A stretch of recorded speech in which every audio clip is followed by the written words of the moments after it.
शुभ बिहानी।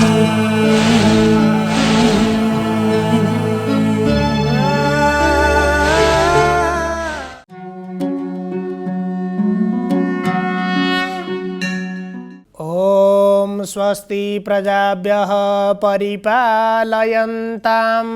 न्याय्येन मार्गेण गतं महिषा। गोब्राह्मणेभ्यः शुभमस्तु नित्यं। लोकाः समस्ताः सुखिनो भवन्तु। मूकं करोति वाचालं पंगुं लंघयते गिरिं यत्कृपातमहं वन्दे परमानन्दमाधवम्। समादरणीय दर्शकवृन्द, इमेज च्यानल को शुभ बिहानी कार्यक्रम मार्फत हामी उपस्थित भइसकेका छौं। हामीले श्रीमद् भगवत गीता को 14 अध्यायमा विमर्श गरिराखेका छौं। यो 14 अध्यायको ज्ञानलाई भगवान श्री कृष्णले ज्ञानानाम उत्तमम ज्ञानम अर्थात सम्पूर्ण ज्ञानहरुमा उत्तम ज्ञान भनेर भनियो। त्यसलाई उत्तम ज्ञान किन भनियो? वास्तवमा यसभित्र त्यस्तो उत्तम ज्ञान के छ? यो सन्दर्भमा आज हामी चर्चा गर्दैछौँ। यहाँ 14 अध्यायको पहिलो श्लोकमा नै यो ज्ञान प्राप्त गरिसकेपछि हाम्रा ऋषि महर्षिहरूले सिद्धि प्राप्त गरेका थिए, आफ्नो तपस्याबाट मोक्ष प्राप्त गरेका थिए। त्यसकारण यो ज्ञान महत्त्वपूर्ण छ। अब त्यो सिद्धि प्राप्त गर्ने, मोक्ष प्राप्त गर्ने ज्ञान भनेको कस्तो ज्ञान? हामीले जन्म पश्चात जीवन प्राप्त गर्छौं र यो मनुष्य जीवनलाई कर्मको शरीर भनिन्छ, कर्म शरीर भनिन्छ। र यो जीवन प्राप्त गरेर हामीले जुन कर्तव्य कर्म हो, शास्त्र निर्दिष्ट कर्म हो, त्यो कर्म गरिसकेपछि जीवनका अभिष्ट अर्थात जीवनको पुरुषार्थ प्राप्तिको मार्गमा हामी लाग्नुपर्छ। त्यो पुरुषार्थ प्राप्तिको मार्गबाट अन्त्यमा मोक्ष प्राप्ति गर्ने अर्थात जुन सांसारिक बन्धन छ, संसारमा जन्म र मृत्युको यो जुन चक्र छ, पुनरपि जननम पुनरपि मरणम, भगवान शङ्कराचार्यले भने जस्तै पुनरपि जननी जठरे शयनम, अथवा फेरि पनि जन्मनु फेरि पनि मर्नु फेरि पनि गर्भैतिर गई पर्नु। यसरी जन्मिने र मर्ने मात्रै प्रक्रिया अन्य प्राणीहरूको निमित्त स्वाभाविक होला, तर मनुष्यको निमित्त यो मनुष्य जीवन भनेको यो जन्म र मृत्यु रूपी चक्रबाट मुक्त हुनु, जन्म र मृत्युको यो बन्धनबाट मुक्त हुने मार्ग भेट्नु नै अर्थात मुक्त हुनु नै वास्तवमा हाम्रो मनुष्य जीवनको लक्ष्य हो। त्यो लक्ष्य प्राप्तिको निमित्त यो ज्ञान आवश्यक छ। त्यसकारण यहाँ भगवान श्री कृष्णले भन्नुहुन्छ, इदं ज्ञानमुपाश्रित्य मम साधर्म्यमागता स्वर्गेऽपि नोपजायन्ते सर्गेऽपि नोपजायन्ते प्रलये न व्यथन्ति च।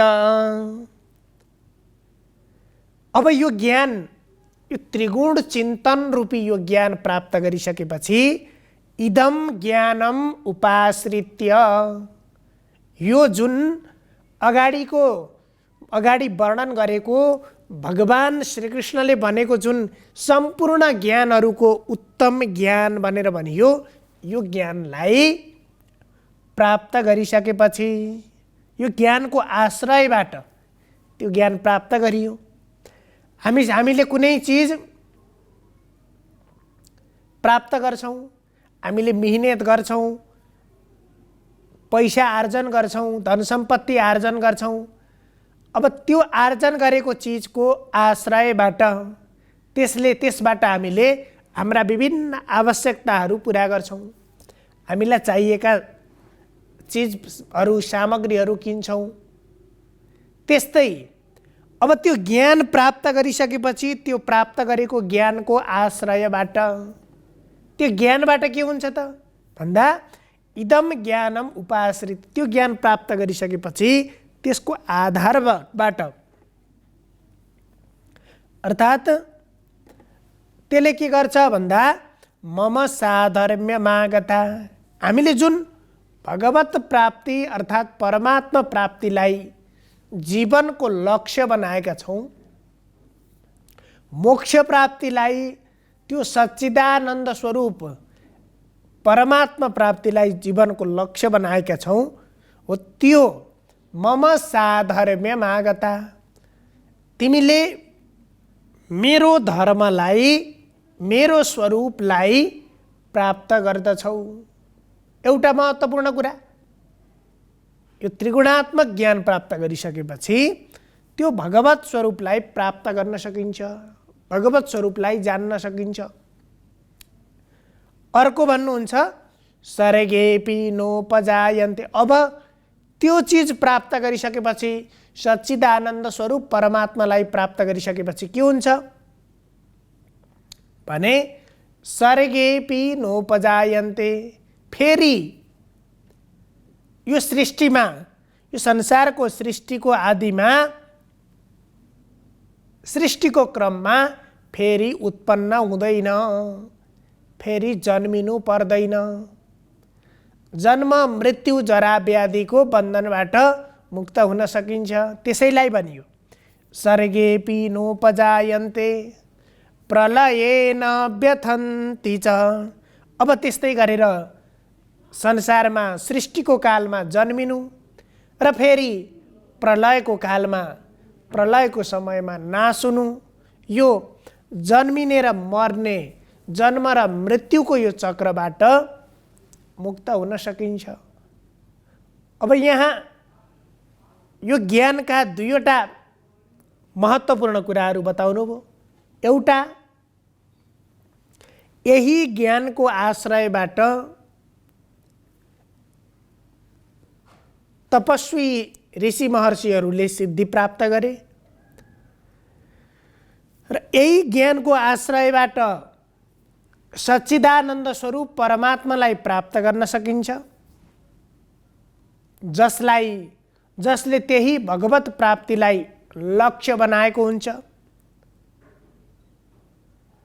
अर्को, फेरि जन्म मृत्यु र जरा व्याधि, जन्म र मृत्युको यो चक्रमा सम्पूर्ण प्रकृतिमा भएका हरेक प्राणीको जीवको योनिमा फेरि जन्मिनु पर्दैन, त्यसपछि मर्नु पर्दैन र त्यो जन्म र मृत्युको बन्धनबाट मुक्त हुन सकिन्छ। त्यसकारण यो ज्ञानबाट सिञ्चित भएर, यो ज्ञानलाई ग्रहण गरेर मात्रै जीवनलाई अगाडि बढाउनु पर्छ। त्यसरी अगाडि बढाइसकेपछि मनुष्य जीवनको वास्तविक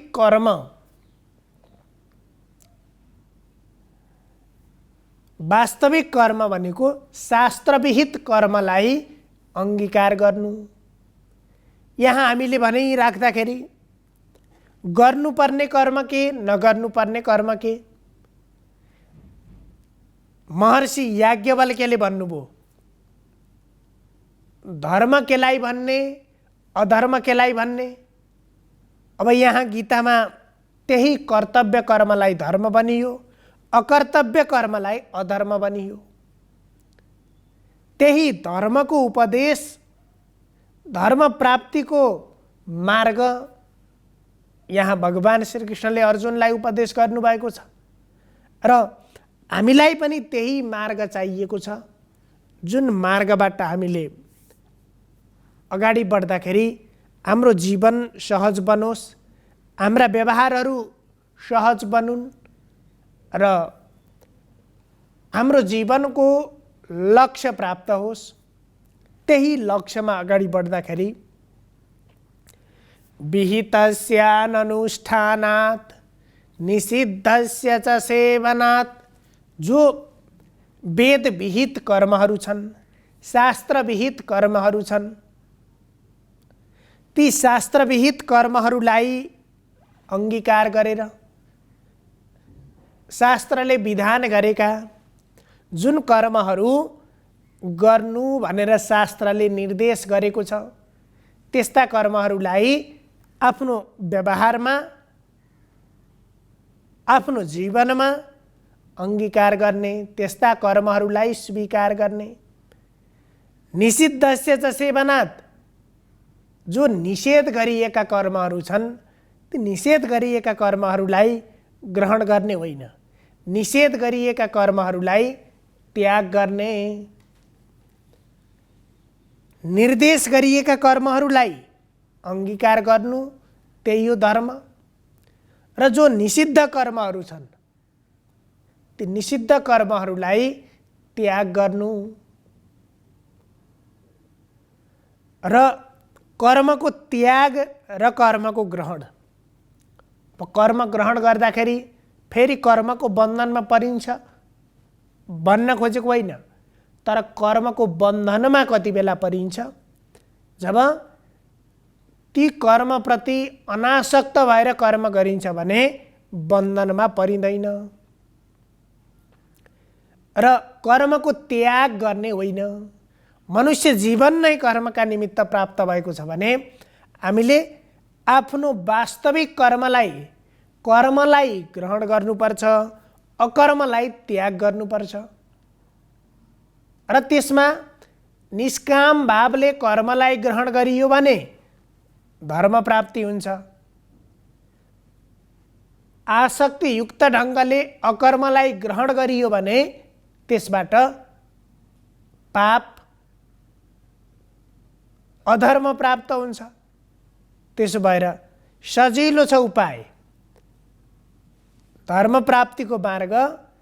जो निर्दिष्ट कर्महरू छन्, निर्दिष्ट कर्मलाई अंगीकार गर्ने, त्यही कर्मको मार्गबाट जीवनलाई अगाडि बढाउने र जति पनि प्रकृतिका गुणहरू छन्, ती प्रकृतिका गुणका प्रवृत्तिहरू छन्, ती गुणबाट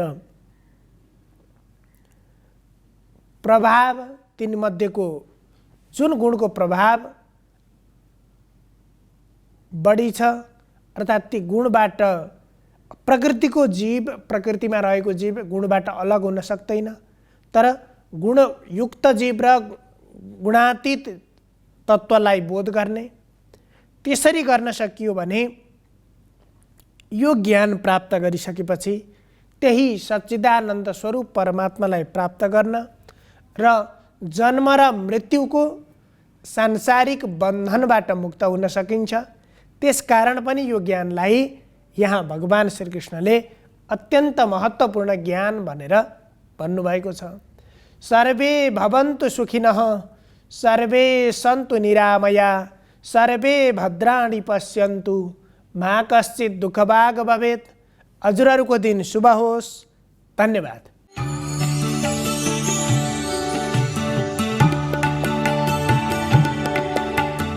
नमस्कार, तपाईको आजमा स्वागत छ। म ज्योतिषाचार्य नारायण प्रसाद भण्डारी सधैँ झैँ दैनिक पञ्चाङ्ग र राशिफलको साथमा उपस्थित भइसकेको छु। सुरु गरौँ आजको पञ्चाङ्गबाट।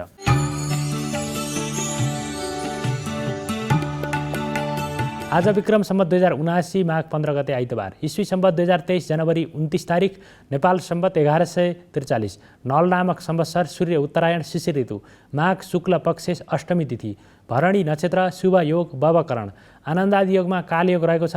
आज चन्द्रमा मेष राशिमा भ्रमण गर्नेछन्। आज अपराह्न 4:30 बजेदेखि साँझ 6 बजेसम्म राहुकाल रहने भएकाले त्यस अवधिमा सम्भव भएसम्म कुनै पनि शुभ कार्यको थालनी नगर्नुहोला। आज भौमाष्टमी व्रत र नेपाल नरसिंह दिवस पनि परेको छ। काठमाडौँमा सूर्योदय बिहान 6:54 अनि सूर्यास्त साँझ 5:40 हुनेछ। अब लागौँ 12वटा राशिहरूमा ग्रहहरूको प्रभाव आजको दिनमा के कस्तो रहनेछ भन्नेतर्फ। मेष राशि हुनेहरूका लागि आजको दिन अनुकूल रहेको देखिन्छ। आजको दिनमा साझेदारीमूलक कार्यहरूबाट तपाईँले सोचेअनुसारको लाभ प्राप्त गर्न सक्नुहुनेछ। त्यसै गरी सुखमा वृद्धि हुनेछ। विलासिताका वस्तुहरू खरिद गर्ने मन लाग्नेछ। राम रमाइलो र रमझममा सहभागी हुने अवसर मिल्नेछ भने मिष्ठान्न भोजन प्राप्तिको योग पनि आजको दिनमा रहेको देखिन्छ। पठन पाठन र अध्ययन अध्यापनको क्षेत्रमा प्रगतिको समाचार सुन्न पाइनेछ। त्यसै गरी आजको दिनमा प्रतीक्षित नतिजाबाट उत्साह जाग्नेछ र धन आगमनको क्षेत्रमा पनि बढोत्तरी हुनेछ। वृष राशि हुनेहरूका लागि आजको दिन केही प्रतिकूल रहेको देखिन्छ। बलिको प्रतिकूल प्रभाव पर्नेछ, जसको कारणले गर्दाखेरि तपाईँको व्यावसायिक जीवनमा पनि त्यसले असर गर्न सक्ने सम्भावना रहेको देखिन्छ। स्वास्थ्य अवस्थामा केही कमजोरीहरू देखा पर्नेछन्, जसको कारणले गर्दाखेरि तपाईँले आफ्ना योजनाहरूलाई अगाडि बढाउनका लागि आँटेताकेका कामहरूलाई पुरा गर्नको लागि कठिनाई महसुस हुनेछ। आजको दिनमा तपाईँले गरेका कामको उचित मूल्याङ्कन नहुने, अपजस बेहोर्नुपर्ने अथवा आफन्तबाटै आलोचित हुनुपर्ने अवस्था पनि आजको दिनमा रहनेछ। त्यसै गरी सानो गल्तीको कारणले गर्दाखेरि महत्त्वपूर्ण अवसरबाट वञ्चित हुनुपर्ने अथवा त्यसबाट ठुलो क्षतिको नोक्सानीको अवस्था पनि बेहोर्नुपर्ने अवस्था आजको दिनमा रहनेछ। त्यसकारणले आजको दिनमा धैर्यता र आत्मविश्वास अँगालेर अगाडि बढ्नुभयो भने तपाईँका नकारात्मक फलमा न्यूनीकरण हुन सक्छ। मिथुन राशि हुनेहरूका लागि आजको दिनमा पठन पाठन र बौद्धिक क्षमताबाट अरूलाई प्रभावमा पारेर आफ्ना कामलाई सजिलैसँग पुरा गर्न सकिने अवस्था रहनेछ। त्यसै गरी सुखमा वृद्धि हुनेछ। विलासिताका वस्तुहरू खरिद गर्ने मन लाग्नेछ। भूमि भवन र वाहनको कारोबारबाट मनज्ञ रूपमा आर्थिक लाभ प्राप्त गर्न सकिने अवस्था रहनेछ भने आत्मविश्वास र सन्तुष्टि प्राप्त गर्न सकिने अवस्था रहनेछ। त्यसै गरी आजको दिनमा स्वास्थ्य अवस्था पनि अनुकूल रहनेछ र साझेदारीमूलक कार्यहरूबाट पनि लाभ प्राप्त गर्न सकिनेछ। पारिवारिक जीवन र दाम्पत्य जीवन पनि अत्यन्तै सुमधुर ढङ्गबाट अगाडि बढ्नेछ। कर्कट राशि हुनेहरूका लागि आजको दिनमा विदेशबाट सुखद खबर आउनेछ र वैदेशिक क्षेत्रका लागि गरिएको प्रयास पनि सार्थक रहनेछ। त्यसै गरी आजको दिनमा चिडिएका व्यक्तिहरू अथवा सम्बन्ध बिग्रिएका व्यक्तिहरूसँग पनि पुनर्सम्बन्ध कायम हुनेछ। बलिको सकारात्मक प्रभाव बढेर जानेछ। आकस्मिक रूपमा धनलाभ प्राप्त गर्न सकिने अवस्था रहनेछ भने राजनीतिक क्षेत्रमा काम गर्ने व्यक्तिहरूले नयाँ अवसर पाउनेछन् अथवा ठुलै फड्को मार्न सक्नेछन्, प्रगति गर्न सक्नेछन्। सिंह राशि हुनेहरूका लागि आजको दिनमा बढी महत्त्वाकांक्षा राख्दाखेरि हात लागेको अवसरबाट पनि वञ्चित हुनुपर्ने अवस्था रहनेछ।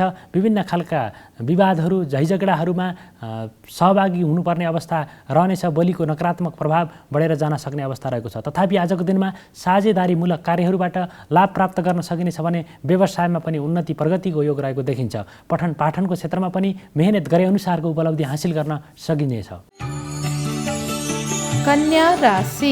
कन्या राशि हुनेहरूका लागि आजको दिन आकस्मिक रूपमा कुनै लाभ प्राप्त गर्न सकिने अवस्था रहनेछ। त्यसै गरी यात्रा अथवा भ्रमणको योग रहेको देखिन्छ। आजको दिनमा बलिको भने नकारात्मक प्रभाव बढेर जानेछ। खर्चमा अनावश्यक वृद्धि हुनेछ। त्यसै गरी कुनै नयाँ तथ्य ज्ञान र खोज अनुसन्धानको कार्यमा भने सफलता प्राप्त गर्न सकिनेछ भने बौद्धिक क्षमतामा बढोत्तरी हुनेछ। त्यसै गरी आफन्तजन अथवा आफ्ना निकटका व्यक्तिहरूले नै आलोचना गर्नेछन्। दाम्पत्य जीवन पारिवारिक जीवनमा भने कुनै न कुनै खालका मनमुटावहरू देखा पर्नेछन् अथवा समस्याहरू खडा हुनेछन्। तुला राशि हुनेहरूका लागि आजको दिन अनुकूल रहेको देखिन्छ। आजको दिनमा खर्चमा बढोत्तरी भए पनि त्यसले दीर्घकालीन रूपमा सकारात्मक प्रभाव पार्नेछ, नयाँ खालका अवसरहरू पनि सिर्जना हुनेछन् अथवा भविष्यको योजनालाई कार्यान्वयन गर्नको लागि आजको दिन अनुकूल रहेको देखिन्छ। आजको दिनमा सरकार पक्षबाट मान सम्मान प्राप्त गर्न सकिने अवस्था रहनेछ, कसैबाट पुरस्कार र प्रशंसा प्राप्त गर्न सकिने अवस्था पनि रहनेछ।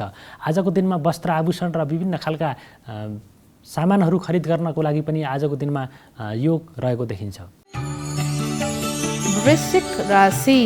वृश्चिक राशि हुनेहरूका लागि आजको दिनमा शत्रु वर्गहरू सक्रिय भए पनि तपाईँका कामहरू बिगार्न सक्ने छैनन्।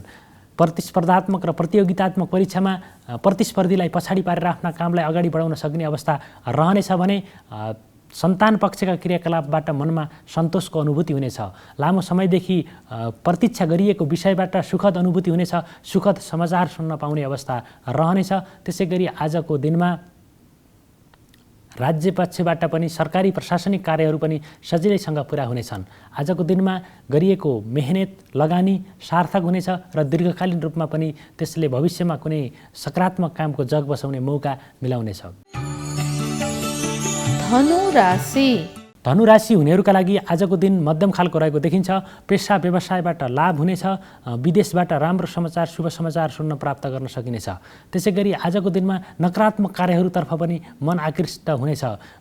आफन्तजन र साथीभाइहरूसँग विवाद उत्पन्न हुन सक्ने, हठी र जिद्दी स्वभावको कारणले गर्दाखेरि नकारात्मक परिणामहरू बेहोर्नुपर्ने अवस्था पनि आजको दिनमा रहेको छ। संयमित र नियन्त्रित भएर मात्र अगाडि बढ्नुहोला, अन्यथा तपाईँले गरेका कामबाट आफैलाई पछुतो हुन सक्ने अवस्था पनि आजको दिनमा रहन सक्छ।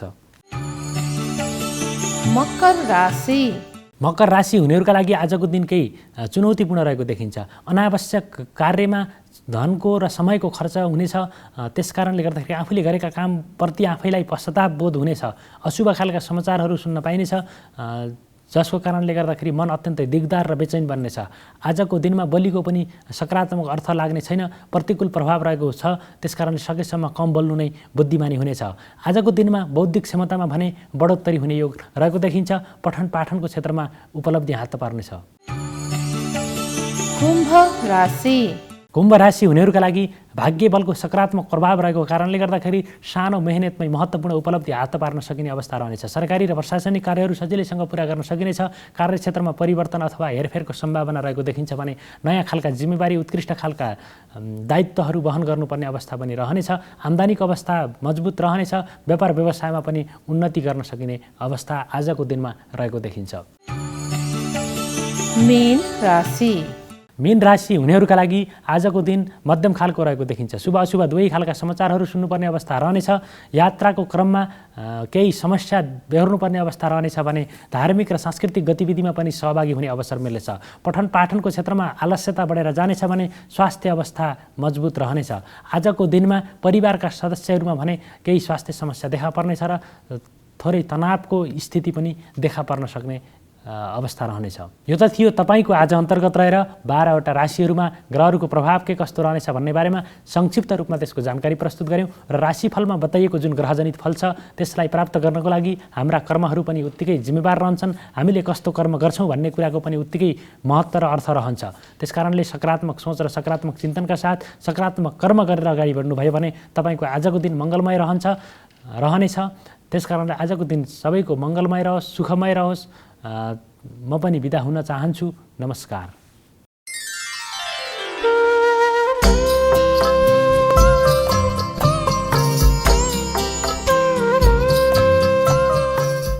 शुभ प्रभात। श्री स्वस्तानी व्रत कथाको 24औं अध्याय लिएर म पण्डित रामहरि सापकोटा आज उपस्थित भएको छु। ओम यम वर्मा वरुरन्त्र रुद्रमर्दम देवै तवै वेदै साङ्गपदा कर्मं गायन्ते यम सामगा ध्याना वस्तुते गर्दम मनसा पश्चिमतेम योगिनम यस्यन्तु न बिन्दु सुरासुरगण देवाय तस्मै नमः। श्रीमा चन्दन चर्चितो जलमुख शुक्रम मला मल्लिका माला अलङ्कित कुण्डला प्रभुशला मुक्तावली शोभिता सर्वज्ञान निदान पुस्तकधरा रुद्राक्षमाला भागदेवी भजतं वसुतं मे त्रैलोक्य माता चिरं मुखं करोति वाचालं पङ्गुलङ्घयते गिरं एत कृपा माधवं वन्दे परमानन्द माधवं। नमो भगवते तस्मै व्यासाप्नमित तेजसे यशस् प्रसाद वक्ष्यामि नारायण कथमिमं नारायण नरस्कृत नरञ्चैव नरोत्तमं देवी सरस्वती व्यास ततु जय मुदुरयत। कुमारजी आज्ञा गर्नुहुन्छ, हे अगस्त्य मुनि, 24औं अध्यायमा उता नवराज बुवाको खोजीमा जानुभएको गइसकेपछि शिव भट्ट तपस्या गर्न लागेका वृद्ध दम्पतिबाटमा खोज्दै जाँदा त्यहाँ पुगिसकेपछि हजुरले चाहिँ यस्ता यस्ता वृद्ध ब्राह्मण यहाँ कोही आउनु भएको थियो, देख्नुभयो भनेर सोद्धाखेरिमा त्यहाँ तपस्या गरिरहेका वृद्ध दम्पतिले तिमी को हौ बाबु, कसलाई खोज्न आएका, कहाँबाट आएको भन्दाखेरिमा म नवराज नाम गरेको बालक, मेरो पिता म गर्भमा छँदा मेरो लागि चाहिँ भिक्षा माग्न भनी आउनुभएको थियो, कता जानुभयो, आजसम्म पनि घर फर्किनु भएन भनेर भन्दाखेरिमा चाहिँ यहाँ चाहिँ अनि तपाईँले कतै देख्नु भएको थियो कि भनेर सोद्धाखेरिमा ती वृद्ध दम्पतिले शिव शर्मा नाम गरेको ब्राह्मण भिक्षा माग्न भनेर यहाँ आउनु भएको थियो, यहीँ रुखमा चढेर फुल टिप्न लाग्दा अकस्मात रुखको हाँगा भाँचिएर लडेर यहीँ नै बित्नुभयो भनेर भन्दाखेरिमा अनि नवराजले चाहिँ मेरा पिता मेरो लागि चाहिँ भिक्षा माग्न आउनुभएको, मेरो मुखै नदेखी यस्तो सुनसान ठाउँमा यहाँ आएर बित्नु भएको रहेछ भनेर हेर्न जाँदाखेरिमा त्यो हाडखोडमाथि घाँसहरू उम्रिसकेका सबै त्यो हाडखोडहरू उठाएर लगेर गङ्गामा प्रवाहित गरेर सेलाएर अनि हिन्दू परम्परा अनुसार 13 दिनसम्म बुवाको चाहिँ कर्म गरेर नुहाइधुवाइ गरेर बुवाको चाहिँ सबै कर्म त्यहाँ गरिसकेर अब घर जान्छु भन्दाखेरिमा चाहिँ अब घर जाँदा आमालाई चाहिँ के भन्ने, आमा एक्लै हुनुहुन्छ, खानालाई अन्न छैन, अहिले गएर भनिसकेपछि आमा धेरै बिलाप गरेर रुनुहुन्छ, आमालाई मनमा चिन्ता हुन्छ, बरु यतै म कुनै सहरमा गएर कुनै चाहिँ धनाढ्य राजाको सेवा गरेर म यहाँ राजाकै सेवामा बस्नेछु भनेर चाहिँ त्यहाँबाट चाहिँ घर नगइकन धन द्रव्य कमाउनुतिर लाग्नुभयो।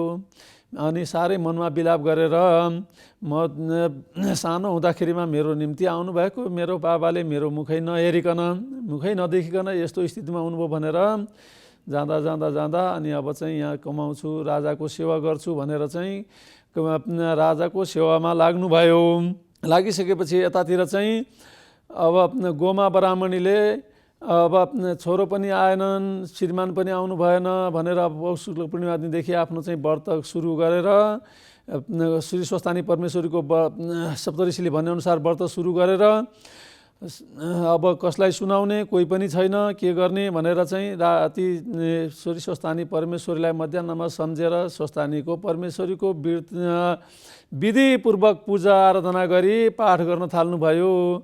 अब यो गोमा ब्राह्मणी कोही पनि घरमा छैन, एक्लै किन बरबराउँछिन्, किन गुनगुनाउँछिन् भनेर चाहिँ गोठाला केटाहरूले चाहिँ भनेको के गर्न लागेछिन् भनेर यसो भित्ता च्यातेर हेर्दाखेरि गोमा महारानीले श्री स्वस्थानी परमेश्वरीको आराधना गर्न लाग्नु भएको देखेर गोठालाहरू आएर हे गोमा माता तपाईले यो के गर्न लाग्नु भएको, यो के हो, यो किन गर्नु भएको भनेर सोद्धाखेरिमा यो मलाई सप्त ऋषिहरूले आएर यस्तो यस्तो व्रत गर भनेर अराउनु भएको हुनाले त्यही व्रत आज मेरो छोरा पनि फर्केर आएनन्, मेरो श्रीमान पनि आएनन्, अनि मैले यो व्रत आरम्भ गरेकी हुँ भनेर गोमा महारानीले चाहिँ ती गोठाला केटाहरूलाई भनिसकेपछि उनीहरूले पनि प्रसाद खाइसके।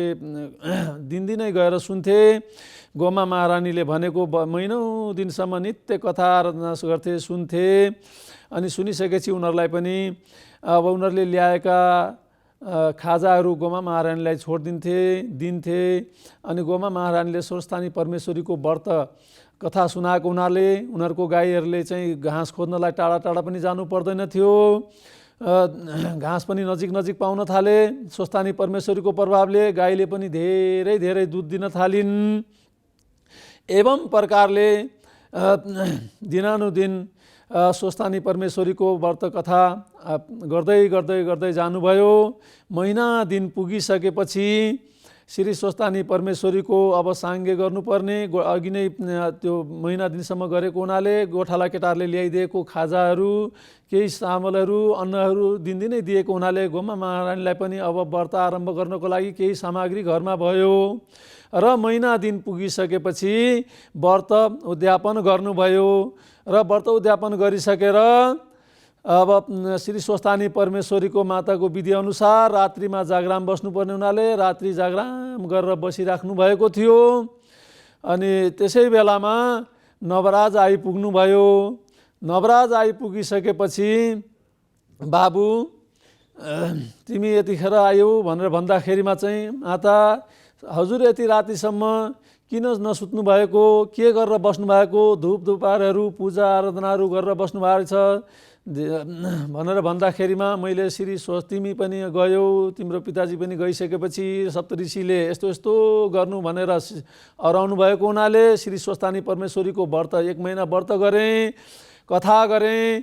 सुन्ने कोही थिएन, सुनाउने कोही थिएन। मैले खाट इटा आफ्नो घरको भित्ता छानाहरूलाई सुनाएर आज व्रत आरम्भ गरिसकेर जागराम बसेकी हुँ। मेरो चाहिँ श्रीमान मेरो छोरो चाँडै घर आइपुगुन् भनेर म जागराम बसेको। तिमी आयो बाबु, तिमी धन्य रहेछौ, तिमी गएको काम के भयो, तिम्रो पिताको हाल खबर के छ भनेर सोध्नुभयो। अब पिताको खबर माता अब हाम्रो लागि भनेर भिक्षाटन गर्न जानुभएको, पिता उतै चाहिँ ब्रह्म लिनुहुन्भयो, उतै चाहिँ उभएर आउनुभयो। अब मैले पितालाई पाउन सकिनँ।